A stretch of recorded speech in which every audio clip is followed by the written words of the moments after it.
Hello दोस्तों, subject board में आपका स्वागत है। तो आज हम क्लास 8 कक्षा 8वीं और सब्जेक्ट है हमारा हिंदी।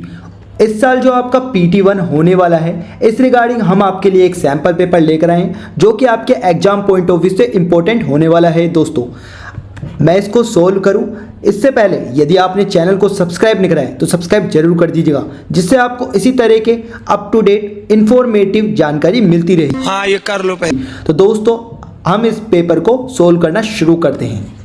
तो देखिए, विषय हिंदी, इसमें आपको टाइमिंग मिलेगा इतना और ये आपने इतने नंबर का होगा। ठीक है, सबसे पहले देखो अपठित गद्यांश है, तो वीडियो को पॉज करके आपको उसको पढ़ लेना है। मैं डायरेक्ट आंसर लगाऊंगा। ठीक है, इसको वीडियो को पॉज करके आप ये पूरा पैरा जो भी दे रखा है इसको पढ़ लीजिएगा। ठीक है, देखो इसके क्वेश्चन के आंसर मैं बता देता हूँ जो पैराग्राफ में दे रखे हैं। देखा है, मनुष्य को संघर्ष करने और जीवन में सफलता प्राप्त करने का मार्ग प्रशस्त करते हैं। तो इसका जो आंसर आएगा वो आएगा, इसी में मिल जाएगा आपको। ठीक है, निर्भीकता, साहस और परिश्रम, ये जो करते हैं ये क्या का फर्स्ट आ जाएगा। ठीक है, फिर सेकंड है प्रत्येक समस्या अपने साथ लेकर आती है, इसी में पढ़ लेना, इसी में मिल जाएगा आपको संघर्ष। देखो यहाँ पे लिख भी रखा है। ठीक है, आप देख लेना वैसे। ठीक है, संघर्ष आ जाएगा। ठीक है, फिर नेक्स्ट है आपका समस्त ग्रंथों और अनुभवों का निष्कर्ष है। तो थोड़ा नीचे ले लेते हैं इसको। ठीक है, ये नीचे ले लेते हैं। ठीक है, तो इसमें क्या था, समस्त ग्रंथों और अनुभवों का निष्कर्ष है संघर्ष से डरना, विमुख होना, ये भी सही है। मानव धर्म के प्रतिकूल, ये भी सही है। अपने विकास को बाधित करना, ये भी सही है। देखो यहाँ पे मिल जाएगा आपको सारा। ठीक है, विमुख होना, अहितकर, सब कुछ मिल जाएगा। मानव प्रतिकूल, ठीक है, तो ये इसमें उपयुक्त सभी आ जाएगा। ठीक है, क्या आ जाएगा, फोर्थ आ जाएगा इसमें, फोर्थ ऑप्शन। ठीक है, अब देखते हैं नेक्स्ट है मानवीय शब्द में मूल शब्द और प्रत्यय है। तो इसमें क्या है, मानवीय में एक तो मानव प्लस ई है। ठीक है, बड़ी मात्रा है ना वी, तो ई है। ठीक है, तो इसका सेकंड आ जाएगा आंसर। ठीक है, फिर नेक्स्ट है आपका, देखो ये वाला संघर्ष रूपी। ठीक है, संघर्ष रूपी विजय रथ पर चढ़ने के लिए आवश्यक है दृढ़ संकल्प, निडरता, धैर्य, दृढ़ संकल्प, उत्साह, साहस। तो देखो इसमें से जो आंसर आएगा वो यही आ जाएगा सेकंड। आप पैराग्राफ में मिल जाएगा आपको दृढ़ संकल्प, उत्साह और साहस, ये तीनों जरूरी है। ठीक है, संघर्ष रूपी विजय रथ पर चढ़ने के लिए। तो इसका क्या आ जाएगा, सेकंड आंसर आ जाएगा। अब चलते हैं नेक्स्ट।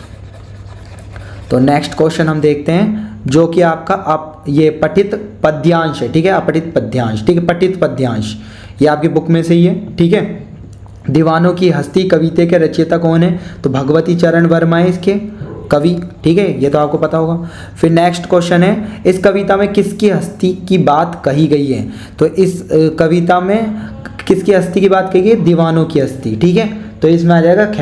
ठीक है, बी। ठीक है, फिर नेक्स्ट है मस्ती भरा जीने वाले लोगों के बीच क्या बन जाते हैं। तो ये बन जाते हैं उल्लास। ठीक है, डी आ जाएगा। फिर नेक्स्ट वे संसार से कैसा भाव रखते हैं। तो वे संसार से मैत्री भाव रखते हैं। ठीक है, फिर नेक्स्ट है बली वीरों के मन में बली होने की चाहत किसके लिए है। तो वो आंसर हो जाएगा आपका देश के लिए। ठीक है, सी इसका आंसर हो जाएगा। अब देखते हैं नेक्स्ट। तो नेक्स्ट क्वेश्चन है आपका खंडगय व्याकरण वाला। ठीक है, अब देखो इसमें जो नाजुक है ना आपका, नाजुक क्या है आपकी भाववाचक संज्ञा। ठीक है, ये आ जाएगा। बदलू क्या है, व्यक्तिवाचक संज्ञा। कक्षा क्या है, समूहवाचक संज्ञा। और आदमी क्या है, जातिवाचक संज्ञा। इस तरह से अब देखो निम्नलिखित शब्दों के अर्थ, पैतृक का अर्थ होता है पिता से संबंधित, पिता से संबंधित। ठीक है, और नाजुक क्या होता है, नाजुक का मतलब होता है कोमल। ठीक है, ये हो जाएगा।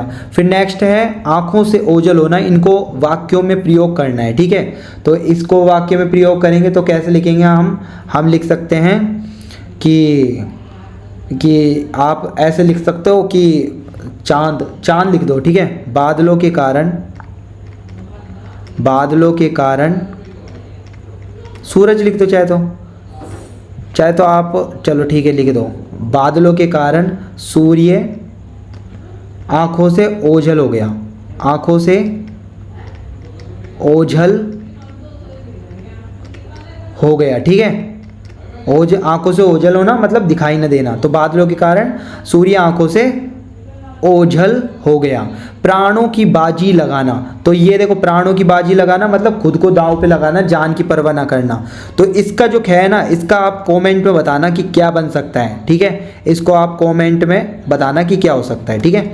मैं थोड़ा सा हिंट बता देता हूँ, जैसे देश के बॉर्डर पर सिपाही रक्षा कर सकते हैं, या फिर आप आतंकवादियों के कारण, समझ गए। तो इस वजह से हिंट दे रहा हूँ, आपको बनाना है अब इस पर, ठीक है। कॉमेंट करना, ठीक है। अब देखते हैं नेक्स्ट, एक एक पर्यायवाची लिखने हैं। जैसे कृष्ण है, कृष्ण का पर्यायवाची क्या क्या हो जाएंगे? कृष्ण का कान्हा हो जाएगा, ठीक है। और आपका कृष्ण का क्या हो जाएगा? वासुदेव हो जाएगा, ठीक है। बहुत सारे हो जाएंगे कृष्ण के, आपको एक एक लिखना है तो मैंने 2 लिख दिए, ठीक है। चंद्रमा का चांद हो जाएगा, मयंक हो जाएगा, बहुत सारे होते हैं, शशि हो जाएगा, 2 लिख दिए मैंने, ठीक है। अब नेक्स्ट करते हैं। तो नेक्स्ट क्वेश्चन है आपकी स्क्रीन पर, कारक चिन्ह का प्रयोग करना है, ठीक है। अब इसमें थोड़े थोड़े गलत है, जिसका भी एग्जाम है जिसने भर रखा, ठीक है। हम 5 मित्रों ने, ये तो आपका एकदम सही है, ने तय किया कि शाम 4 बजे, अब यहाँ हम नहीं आएगा, 4 बजे की बस से, ये सही है आप, 4 बजे की बस से चले पन्ना, अब यहाँ पर आएगा आपका से, पन्ना से इसी कंपनी की बस सतना के लिए घंटे भर बाद मिलती है, ठीक है। तो ये वाला इस तरह से ये यूज होगा कारकों का, ठीक है। अब देखते हैं नेक्स्ट। तो नेक्स्ट क्वेश्चन है दोस्तों, देखो नेक्स्ट क्वेश्चन है आपके पास, ये क्वेश्चन आंसर आ गए, प्रश्न उत्तर, ठीक है। तो पहला है आपका प्रश्न, इसमें वस्तु विनिमय क्या है, मशीनी युग से बदलू के जीवन में क्या आया, और फिर तीसरा है लेखक को ऐसा क्यों लग रहा था कि सारी बस इंजन है और हम इंजन के भीतर बैठे हैं, और चौथा है आपने कभी कोई बस की यात्रा की होगी, उसका यात्रा वृत्तांत अपने शब्दों में लिखें। तो देखो इसके जो आंसर होंगे ना, मैंने बना रखे हैं, यहाँ से आप देख सकते हो। देखो पहला जो क्वेश्चन का आंसर है वो ये देख सकते हो आप, ठीक है। इसका स्क्रीनशॉट ले लीजिएगा, डायरेक्ट पढ़ लो, ठीक है। इसको मैं थोड़ा सा मिनिमाइज कर देता हूँ, ठीक है। फर्स्ट का आंसर ये रहा, सेकंड का मशीनी युग वाला, और ये बस का स्टार्ट वाला ये रहा, ठीक है। तीनों क्वेश्चनों के आंसर यहाँ लिख रखे हैं, आप पढ़ लेना इजी वे में, स्क्रीनशॉट ले लीजिएगा, यहीं से पढ़ लीजिएगा, ठीक है। फिर नेक्स्ट जो क्वेश्चन है फोर्थ वाला, वो भी देख सकते हो यहाँ पे, हिमालय वाला, ठीक है। ये वाला यहाँ से इस वीडियो को पॉज कर लो और यहाँ से स्क्रीनशॉट ले लीजिएगा इसका, ठीक है। डायरेक्ट आप याद कर सकते हो, ओके। अब देखते हैं नेक्स्ट। तो नेक्स्ट जो है आपका, नेहरू जी कितनी बार जेल की यात्रा कर चुके थे। नेक्स्ट है अहमदनगर का किला पाठ कब और किसके द्वारा लिखा गया। थर्ड है अहमदनगर किले में रहकर नेहरू जी ने क्या कार्य करना प्रारंभ किया। तो तीनों क्वेश्चनों के आंसर मैं बता देता हूँ आपको। देखो तीनों क्वेश्चनों के आंसर यहाँ पे लिखे हैं उत्तर। पहला ये रहा, नेहरू जी 9 बार जेल गए थे, इससे पहले थोड़ा सा ये लिख देना। फिर किताब जो लिखी गई थी पंडित जवाहरलाल नेहरू द्वारा 1944 में, और अहमदनगर किले में नेहरू जी ने बागवानी का कार्य शुरू किया क्योंकि वह खाली बैठकर समय व्यर्थ नहीं करना चाहते थे। तो यहाँ से आप इसका स्क्रीनशॉट ले लीजिएगा दोस्तों, ठीक है। अब देखते हैं नेक्स्ट। तो नेक्स्ट है आपका ये वाला, देखो एप्लीकेशन दे रखी है, प्रार्थना पत्र। आप रवि कुमार है, कक्षा 8वीं के विद्यार्थी हैं। आपने परिवार के साथ आपको 5 दिन के लिए बेंगलुरु जाना है। अपने विद्यालय के प्रधानाचार्य को 5 दिन के अवकाश के लिए प्रार्थना लिखी है। अथवा दे रखा है अपने मित्र को जन्मदिन की बधाई हेतु पत्र लिखिए। और नीचे दे रखा है ये अनुच्छेद लिखने के लिए वैश्विक महामारी कोविड-19, कंप्यूटर आज की ज़रूरत और अंतर्राष्ट्रीय योग दिवस। तो देखो मैं आपको इनमें से, देखो एक तो ये वाला ऊपर वाला बता देता हूँ प्रार्थना पत्र, और इन तीनों में से आपको मैं कंप्यूटर आज की ज़रूरत ये बता देता हूँ, ठीक है। बाकी आप देख लेना, है ना। नहीं आए तो हमें कमेंट कर देना, ठीक है। अब देखो सबसे पहले जो आपका एप्लीकेशन है उसमें 8वीं दे रखी है आपकी कक्षा, तो यहाँ पे 8 लिख देना, ठीक है, ठीक है। और फिर 1 मिनट रुको, यहाँ पे मैं थोड़ा सेट कर लेता हूँ इसको, ठीक है, इस तरह से। तो यहाँ पर आप ये 8 कर देना, कक्षा 8, ठीक है। और आपका नाम रवि है, ठीक है, रवि है, उसमें भी रवि है, ठीक है। एक बार देख लेते हैं उसमें रवि है क्या आपका नाम। देखो इसमें आपका नाम रवि है, ठीक है, ठीक है। बस कक्षा 8वीं कर लेना। बाकी देखो इस तरह से लिखना है आपको, ठीक है। महोदय मैं रवि कुमार कक्षा 8 लिख देना, कक्षा 8 का छात्र हूँ हमारे गृहनगर में, इस तरह से आप ही लिख देना। ये डेट संस्कृत में आप डेट लिख देना, ठीक है, 2023 की लिख देना और मई की लिख देना, और ये 21 अप्रैल जो भी लिखो से 2 मई तक की चाहिए, ठीक है। तो इस तरह से आपको लिख देना है, ठीक है। इसका स्क्रीनशॉट ले लीजिएगा, ये आपको यहाँ से करके जाना है, ठीक है, ठीक है दोस्तों। और ये 2023 कर लेना इसको, ये ठीक है, इस तरह से कर लेना, ओके। अब देखते हैं नेक्स्ट। तो जो नेक्स्ट था हमारा वो अनुच्छेद था। तो अनुच्छेद देखो कंप्यूटर के ऊपर मैंने इसे ऐसे लिख रखा है। तो कंप्यूटर क्या है पहले तो ये बता दिया, कंप्यूटर का उपयोग इस तरह से और उपसंहार में इस तरह से।